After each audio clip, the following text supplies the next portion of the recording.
Assalamualaikum warahmatullahi wabarakatuh.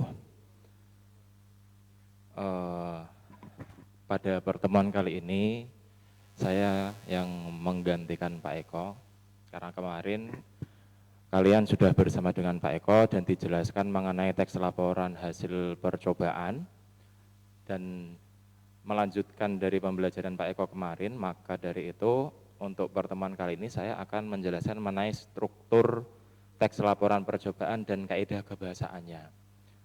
Oleh karena itu, sebelumnya silakan, kemarin berarti sudah mendownload buku BSE ya, dari buku dari Kementerian. Iya. Sudah ya, sudah Mungkin dibagikan ada ya. yang sudah mendownload, ada yang belum, karena kan ada yang di pondok pesantren mungkin kan nggak ada Oh HP, gitu. ya jadi satu untuk bareng-bareng seperti itu. Mungkin bentar. Bisa mohon dibantu untuk mengunggah buku siswa di Zoom, nanti biar siswa bisa mendownloadnya. Bisa ya? Ya nanti sambil berjalan KBM-nya nanti diupload di kolom chat. Nanti teman-teman bisa lihat di kolom komentar, nanti ada file yang diupload oleh operator, nanti bisa kalian download dari situ juga bisa, atau kalian buka link yang sudah dibagi di grup WA juga bisa.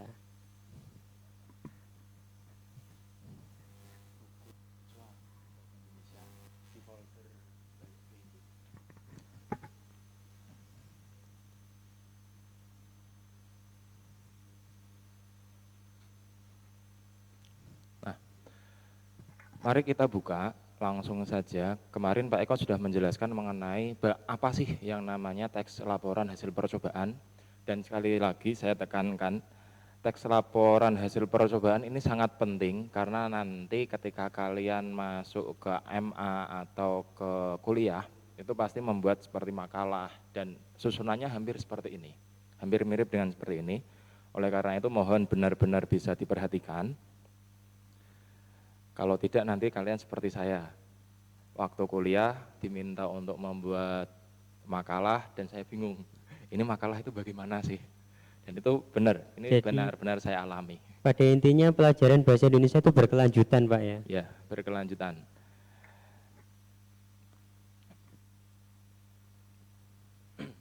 Bisa dibuka halaman 17. Di sini sudah ada model laporan percobaan. Mungkin kalian yang memegang HP bisa dipencet yang tengah, jangan keluar dari Zoom tapi dipencet yang tengah, itu nanti masih bisa mengikuti sembari membuka PDF. Atau mungkin ini bisa ditayangkan di Nah, layar juga ini bisa juga bisa nanti. saya tayangkan. Nah, ini model laporan percobaan ini adalah model yang paling sederhana.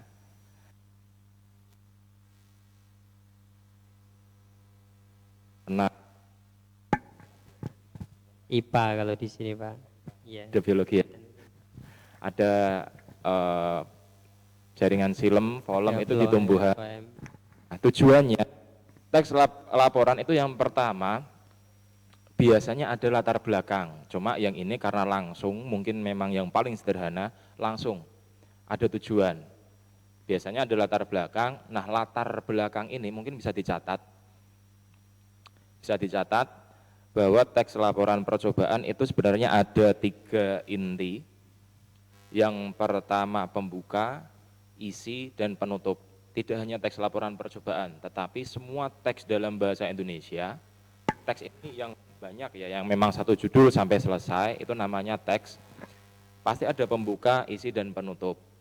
Nah, untuk laporan percobaan ini, di pembuka, isinya itu adalah latar belakang dan tujuan. Kalau di sini, laporan praktikum jaringan silem ini, tidak ada latar belakangnya, langsung tujuan. Tapi biasanya dibersertakan latar belakang. Latar belakang itu isinya apa? Latar belakang itu isinya adalah mengapa kalian melakukan percobaan tersebut. Tapi mengapanya jangan ditulis, oh ini karena untuk laporan percobaan karena ada tugas, tidak seperti itu. Tetapi latar belakangnya lebih kepada yang ilmiah. Yang ilmiah itu memang yang bisa dinalar.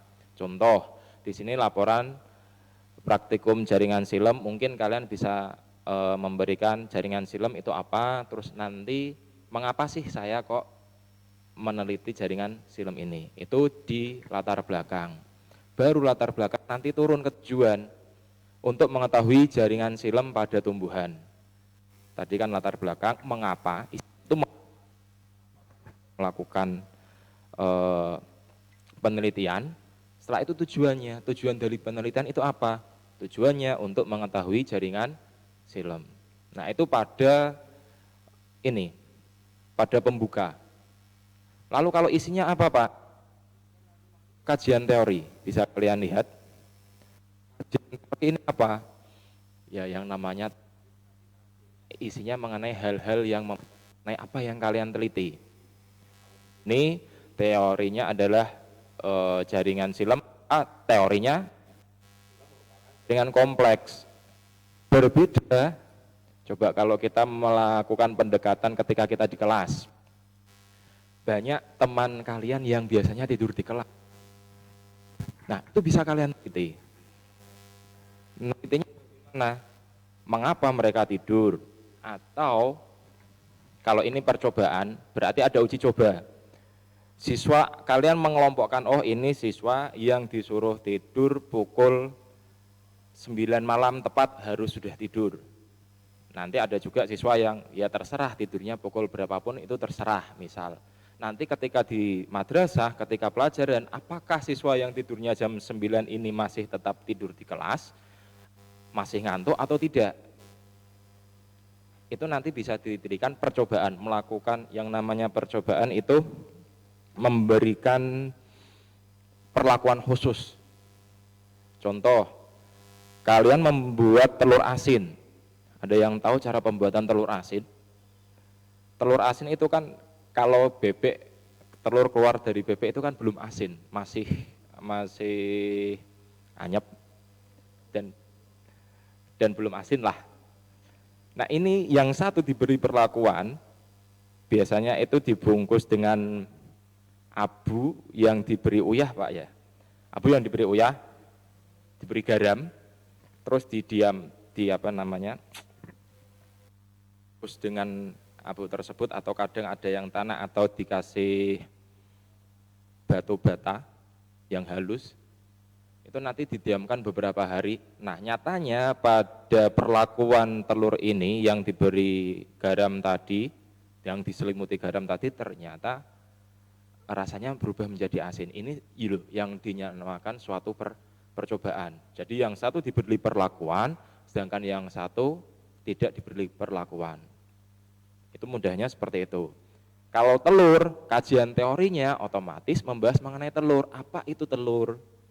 Telur itu nanti dibungkus oleh cangkang. Terus di dalamnya masih ada selaput putih itu. Setelah itu ada putih telur, setelah itu ada kuning telur pun di dalamnya masih ada inti. Nah itu biasanya nanti masuk ke kajian teori. Teori-teori yang membahas mengenai apa yang akan kita teliti. Kalau di sini tadi silem, otomatis kajian teorinya adalah silem merupakan jaringan kompleks. Silem tersusun dari beberapa tipe sel yang berbeda. Nah itu kajian teorinya. Untuk kajian teori ini, teks yang kita gunakan nanti teks deskripsi. Seperti pada kelas 7, mungkin kalian masih ingat, kelas 7 kita kan belajar mengenai teks deskripsi. Jadi ada yang umum, setelah itu ada yang khusus. Coba dilihat di sini. Silem merupakan jaringan kompleks, ini kan umum. Dia menjelaskan silem secara umum. Baru dipecah-pecah lagi, silem tersusun dari beberapa tipe sel yang berbeda. Penyusun utamanya adalah trakait, trakea, dan seterusnya. Jadi yang umumnya silem itu apa? Terus silem itu apa sih? Perbagian-perbagian. Ini di kajian teori. Lalu karena kita menguji cobakan, nanti ada yang namanya alat dan bahan. Tentunya bahan-bahannya apa saja, alatnya apa saja, itu ditulis di sini. Ini untuk laporan. Ada cutter, 2 tanaman pacar air, 2 botol air mineral, dan seterusnya. Ini nanti bisa kalian baca di halaman 17, bisa diperhatikan, karena ini hanya waktunya padat. Nah, terus selanjutnya ada prosedur atau cara kerja. Di teks ini kan teks ada prosedur kerjanya juga. Ini teks prosedur juga sudah kita pelajari di kelas 7. Di kelas 7 mungkin masih ada yang ingat kelas 7 semester 2. Mungkin dulu ada yang membuat teks prosedur untuk membuat layang-layang, nasi goreng atau apa, itu termasuk teks prosedur ya. Ini langkah-langkah. Isinya langkah-langkah di sini. Cara kerjanya, menyiapkan alat dan bahan jelas, lalu membersihkan akar tanaman pacar air dan seterusnya. Setelah prosedur, langkah-langkahnya, ini adalah hasil pengamatan. Nah, hasil pengamatan, ini ada nomor 1, tanaman pacar air yang akarnya masih utuh, ternyata terjadi perubahan. Pada pangkal batang di dalamnya mulai terlihat ada pembuluh berwarna biru. Hari kedua, daun dan pembuluh silem tampak berwarna biru. Kalau yang tidak ada akarnya, mulai terlihat ada yang pembuluh yang berwarna merah. Nah, ternyata pacar air yang ada akar dengan yang tidak ada akar, ini nanti berbeda hasilnya setelah 1 atau 2 hari. Selanjutnya, yakni pembahasan. Pembahasan isinya ya dibahas tadi. Hasilnya kalian sudah menemukan hasil, oh ternyata seperti ini, itu dibahas, dibahasakan. Yang sebelumnya tadi ini berupa tabel, ini kan berupa tabel. Nomor 1, tanaman pacar air yang akarnya masih utuh. Yang nomor 2, tanaman pacar air yang tidak ada akar. Sing siji hijau no pacare, sing siji wis putus. Nah, ini kalau di kelas sebenarnya enak ini, bisa sambil guyon. Nah, selanjutnya dibahas. Proses pengangkutan ini dibedakan menjadi 2 sebagai berikut. Nah, ini dibahas. Kalian cek, dibaca sendiri ya. Nah, selanjutnya adalah simpulan. Simpulan ini masuk ke kategori penutup. Yang tadi pembuka itu ada latar belakang dan tujuan. Lalu diisi ada kajian teori, ada pembahasan. Nah, yang terakhir ini adalah penutup. Penutup isinya apa, Pak? Isinya adalah simpulan. Pada tanaman pacar air yang ada atau tidak ada akarnya tidak mempengaruhi karena pada batang juga terdapat pembuluh silem. Pembuluh silem menyerap air dan mineral. Lalu diedarkan ke seluruh bagian tumbuhan, maka daun dan pembuluh silem pada tanaman tersebut akan berubah warna menjadi merah dan biru. Ternyata ada akar dan tidak ada akarnya ini sama saja, tetap sama-sama ada silem yang bisa mengedarkan ke seluruh bagian tumbuhan. Ini biasanya diterapkan di penelitian-penelitian, kalau di sini IPA ya. Kalau penelitian bahasa bisa juga. Ini untuk simpulannya. Jadi bisa kalian lihat strukturnya, itu ada latar belakang, tujuan, lalu kajian teori tadi, teori, setelah itu ada prosedur penelitian, setelah prosedur ada pembahasan, lalu simpulan. Itu yang penting. Yang pertama adalah latar belakang. Latar belakang, lalu ada yang namanya tujuan kalian melakukan penelitian tersebut. Setelah itu adalah kajian teori. Setelah kajian teori, prosedur penelitian penting. Karena kalau prosedur penelitiannya tidak sesuai, tidak urut, nanti yang diharapkan tidak akan berhasil. Contoh, misal tadi telur. Prosedur penelitiannya telurnya harus dibungkus dengan abu yang diberi garam. Tetapi kalian tidak melakukan hal tersebut, tidak sesuai prosedur, otomatis nanti hasil yang diharapkan pun ya tidak sesuai. Karena ada langkah-langkah yang dihilangkan atau terlewati. Setelah itu ada pembahasan, setelah pembahasan baru simpulan. Simpulan ini hasil dari penelitian kalian. Contoh tadi kalau telur berarti oh ternyata telur ketika diberi garam atau ditaruh diselimuti dengan abu dan garam, ternyata rasa asinnya itu masuk ke dalam telur. Dan ini nanti proses pengasinan tersebut lama tidaknya hari, itu juga nanti pengaruh terhadap kadar asin dalam telur tersebut. Nanti telurnya yang kuning juga berbeda, ada yang kuning muda, ada yang kuning tua, sampai kuning yang keluar seperti ada minyaknya, itu ternyata berbeda-beda. Beda perlakuan juga nanti juga beda hasil. Ini loh yang namanya percobaan. Dan manusia kalau tidak bisa mencoba, tidak mau mencoba, biasanya stagnan, tidak akan berkembang. Oleh karena itu, kalian sebagai siswa, kalau mau melakukan apapun, bisa melakukan percobaan, jangan takut salah. Selama itu hal yang positif. Jangan terus maksiat, tak coba-coba, jangan. Tapi yang hal-hal positif ini dicoba terlebih dahulu. Jangan minder, jangan, Pak saya nggak bisa Pak kalau gini. Menyerah sebelum bertanding, jangan.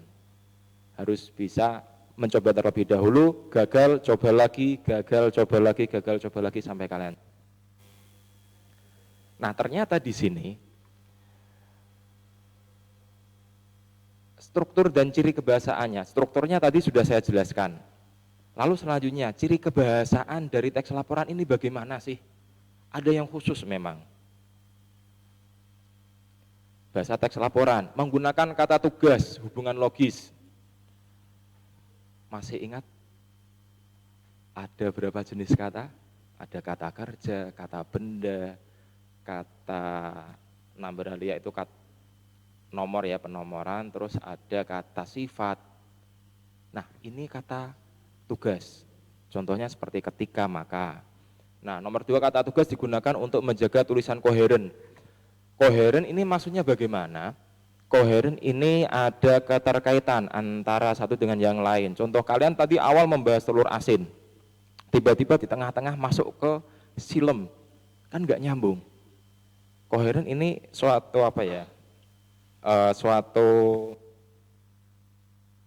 benang seperti benang merah. Oh ini loh, masih ada keterkaitan antara satu dengan yang lain. Ini maksudnya yang dinamakan dengan koheren. Menggunakan kalimat aktif, masih ingat kalimat aktif? Ada juga kalimat pasif kan?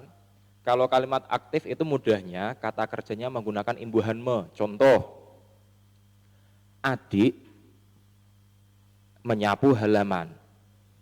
Ini kan kata kerjanya sapu, mendapatkan imbuhan me, jadi menyapu. Ini aktif, adik yang melakukan kegiatan tersebut.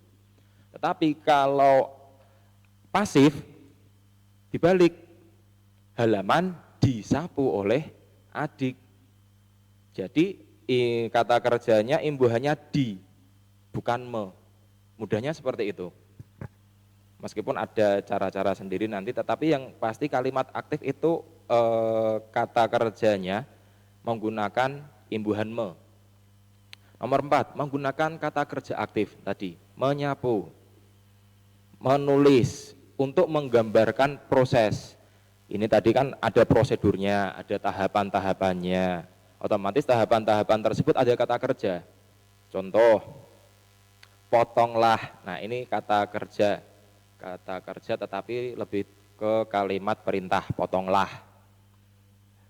Masukkan dan lain-lain. Itu nanti kata kerja yang aktif, kata kerja yang subjeknya itu melakukan suatu pekerjaan. Adik menyapu halaman, berarti yang melakukan pekerjaan siapa? Adik. Ini kan adik sebagai subjek atau pelaku, orang yang melakukan. Sedangkan menyapu kata kerja yang dilakukan, predikat. Ini harusnya kelas 7, 8, dan ini kelas 9 itu adalah semua akumulasi dari apa yang kalian dapatkan di kelas 7 dan 8, nanti kalian praktiknya ini di kelas 9. Dan biasanya sering saya mengulang-ulang ini. Selanjutnya, tidak ada urutan waktu tapi kegiatan. Kalau ada urutan waktu nanti masuknya cerita, teks narasi. Tapi ini kegiatan, yang dilakukan itu apa saja, tahapan-tahapannya apa saja. Ini masuk ke prosedur. Nomor 6, menggunakan kata benda dan frasa benda dibanding. Ini salah ketik, dibanding kata orang atau penggunaan kata ganti. Dalam suatu penelitian itu jarang sekali menggunakan kata ganti orang, apalagi saya, mereka, itu jarang. Kecuali memang yang diteliti itu melibatkan orang, itu pun jarang digunakan. Saya beberapa kali melakukan penelitian dan melibatkan siswa, itu pun memang menyebutnya siswa, tidak langsung nama, tidak. Selanjutnya, beberapa laporan menggunakan istilah teknis atau istilah bidang ilmu. Istilah-istilahnya jelas, tadi seperti silem, itu masuk ke dalam bidang ilmu IPA. Nanti mungkin ada lagi menyublim, itu juga IPA.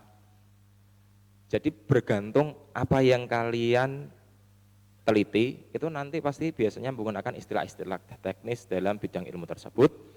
Dan selanjutnya yang terakhir biasanya disertai foto. Foto ini sebagai bukti bahwa kalian memang benar-benar melakukan kegiatan tersebut atau sebagai dokumentasi. Oh, silemnya seperti ini loh. Ada diagram, ada tabel, ada peta. Ini bergantung kebutuhan. Kalau tadi yang masuk adalah tabel saja. Di penelitian tadi yang silam itu yang masuk tabel untuk pembandingan antara pacar air yang dipotong akarnya dengan yang tidak dipotong. Itu demikian dari saya, termasuk sangat cepat, ini 20 menit. Kalau belum paham boleh bertanya. Kalau memang masih belum paham juga bisa langsung menghubungi saya. Nanti bisa meminta nomor saya, bisa langsung menghubungi, akan saya jelaskan, tetapi ya saya tidak bisa membalas dengan cepat. Biasanya agak slow respon. Cepat bisa, tapi pas ini ya kadang akhir-akhir balasnya, kayak gitu Pak. Ya. Monggo silakan kalau ada yang bertanya. Mungkin bisa dibuatkan ringkasan yang mudah dipahami anak-anak seperti kalau nanti Bapak menjelaskan kan kayaknya ini